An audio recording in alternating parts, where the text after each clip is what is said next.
দেশে প্রতিদিন ধারাবাহিকভাবে মামলা জট বেড়েই চলছে। ২০০৭ সালের ১ নভেম্বর ১৫,৭০,০০০ মামলা নিয়ে নির্বাহী বিভাগ থেকে পৃথক হয় বিচার বিভাগ, যেখানে এখন প্রায় মামলা ৪৩ লাখ। এসব মামলা দ্রুত নিষ্পত্তি চ্যালেঞ্জ সরকারের জন্য। শনিবার সকালে রাজধানীর বেইলি রোডে আইন সহায়তা প্রদান অধ্যাদেশ ২০২৫-এর প্রাথমিক খসড়ার উপর মতবিনিময় সভার আয়োজন করে জাতীয় আইনগত সহায়তা প্রদান সংস্থা। সেখানে আইন উপদেষ্টা বলেন, দ্রুত ও স্বল্প সময়ের মাঝে অল্প খরচে মামলা নিষ্পত্তি করা, ন্যায় বিচার নিশ্চিত করা ও মামলার অভিশাপ থেকে মানুষকে মুক্তি দেয়া, এই তিনটি সংস্কার আইন মন্ত্রণালয় করবে। বছরে গড়ে ৫ লাখ মামলা হয়।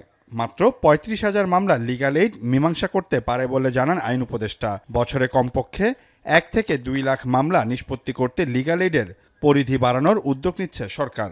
মামলা স্বল্প খরচে স্বল্প সময় নিষ্পত্তি করছি, সেটার সংখ্যা ৩৫,০০০। আমরা সেটাকে ১ থেকে ২ লক্ষে নিয়ে যেতে পারবো। ২ লক্ষ মামলা এখানে নিষ্পত্তি করতে পারি, তাহলে প্রত্যেক বছর মামলা দায়ের পরিমাণ সেটা ৪০% কমে যাবে। মামলা নিষ্পত্তিতে বেসরকারি জায়গা ভাড়া নেওয়া হবে বলেও জানান আইন উপদেষ্টা। জেলাগুলোতে একজন বিচারকের জায়গায় ৩ জন বিচারক বাড়ানো হবে। জাতীয় আইনগত সহায়তা সংস্থা আছে, এটার আন্ডারে যে আইনগত সহায়তা দেওয়া হয়, প্রত্যেকটা জেলাতে একজন জাজ আইনগত সহযোগিতা দিতেন। তা আমরা সেটাকে ৩ জন জাজে পরিণত করছি। 1 জুলাই থেকে কাজ শুরু করব। এ সকল সিদ্ধান্ত জুলাইয়ের ১ তারিখ থেকে কার্যকরী করা হবে বলেও মতবিনিময় সভায় জানানো হয়। সবসময় আমি একটু কঠিন লক্ষ্য স্থির করি। লক্ষ্য স্থির করলে 1 জুলাই না হলেও অন্তত 15 জুলাইয়ের দিকে আমরা কাজ শুরু করতে পারবো।